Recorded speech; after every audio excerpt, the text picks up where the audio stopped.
Welcome to Tapped In Sports. This is my new channel. My name is Leo Luna. I have my Twitter handle below, so if you don't follow me, go ahead and send me a follow.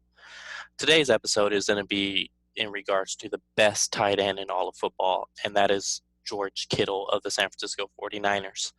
He was the number one graded player in PFF in 2019.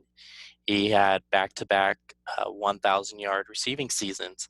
He's a two-time Pro Bowler. He's a two-time All-Pro, and that's only within 3 seasons of the NFL. And so that's a guy who's the best player on your team.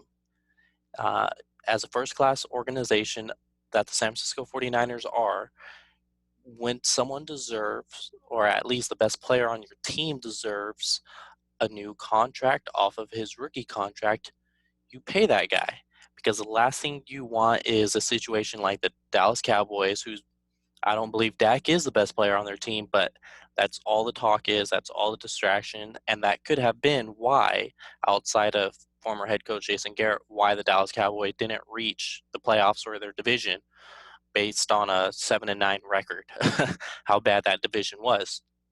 Um, that being said, is I just see a lot of mentions on Twitter about, oh, the 49ers traded DeForest Buckner. Is George Kittle next too? Oh, is Shanahan an offensive genius and he thinks he could do it with another tight end and he doesn't necessarily need to pay George Kittle?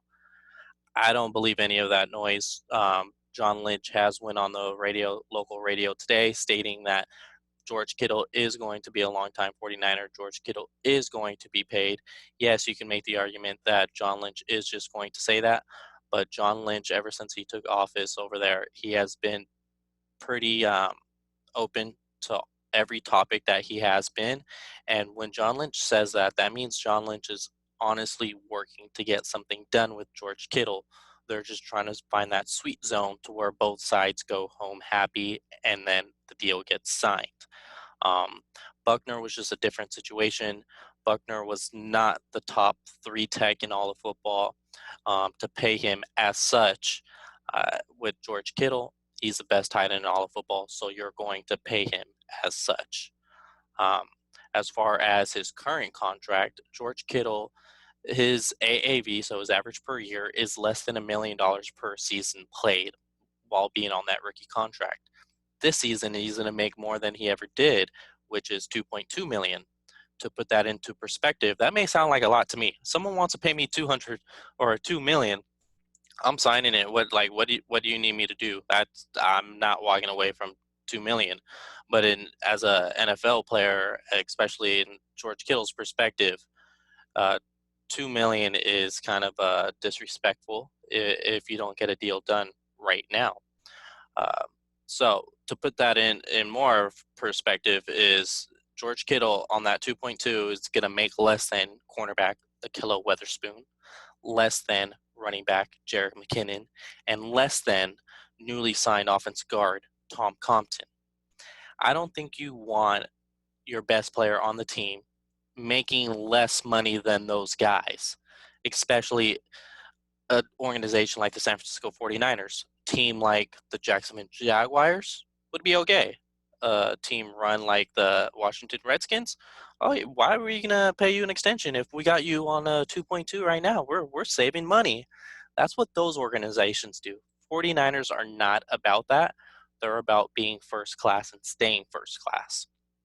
Um, with that being said, as far as his projected contract, what I'm going to say he's going to make is somewhere around a 5 million, or excuse me, 5 year, $70 million deal. I'm going to put it up here for you guys. So that would be an AAV of 14 million. I've heard rumblings of him getting somewhere around 18 or so. It's just hard to see that happen with the 49ers or basically any other team, because the highest paid tight end in football outside of Hunter Henry, because that's a franchise tag, that's a little different.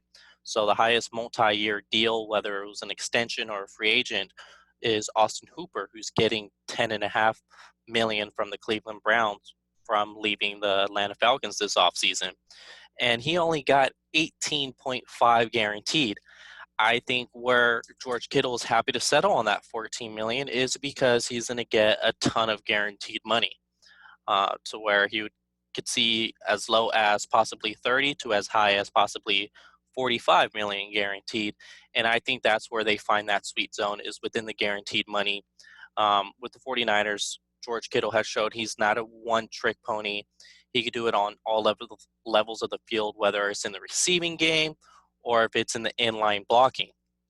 So even if George Kittle only gets you 700 or 800 yards in a certain season, he's going to well then make up for it with his inline blocking, because he's kind of a unicorn at what he does in this modern era of NFL football at the tight end position. And so that's where the sweet zone's going to come that John Lynch is talking about. It's going to happen within the guaranteed money to keep that AAV within a 14 million range. Maybe you could see it go up to 15, 16. It's kind of, I just don't see that happening. It's kind of unrealistic in my mind. And how I'm going to break that down is similar to what Eric Armstead got from the 49ers this year, is to where it's low up front, to where it gets high in the back end. And over 5 years, I could see that happening with George Kittle. The salary cap's going to go up. You have guys that are also going to need extensions here coming within the next 2 years. You have Sherman, what's going to happen with him? Newly acquired Trent Williams, what's going to happen with him? So you don't see that 14 AAV until year 3 into this new deal.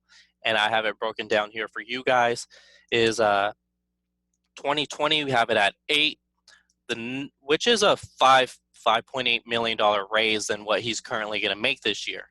That's more than double of what he's going to make this year. And then year 2 is 12 million. Year 3 is that 14 AAV. Year 4 and 5, yes, that is 18 million. I won't get too distracted by that because salary cap will go up. That's only 4 million more than the AAV. I believe that's something that'll be able to fit pretty fine, as far as they do have geniuses up there in that front office that makes the money work seamlessly every time. So don't worry about the Buckner trade. Kittle's not getting traded to. 49ers are going to make this work. He's going to be a 49er for a long time. It will happen, I believe, before the season, because you do like to keep that energy going. Okay, Kittle got paid. Now, guys like Fred Warner, Kittle got paid. Now it's time for me to play at a high level so that I get paid too. And the 49ers are that franchise to go ahead and reward those players. Thank you for tuning in to Tapped In Sports. Go ahead and give me a follow and a subscribe for more news on the San Francisco 49ers, as well as other NFL teams and hot news. Thank you.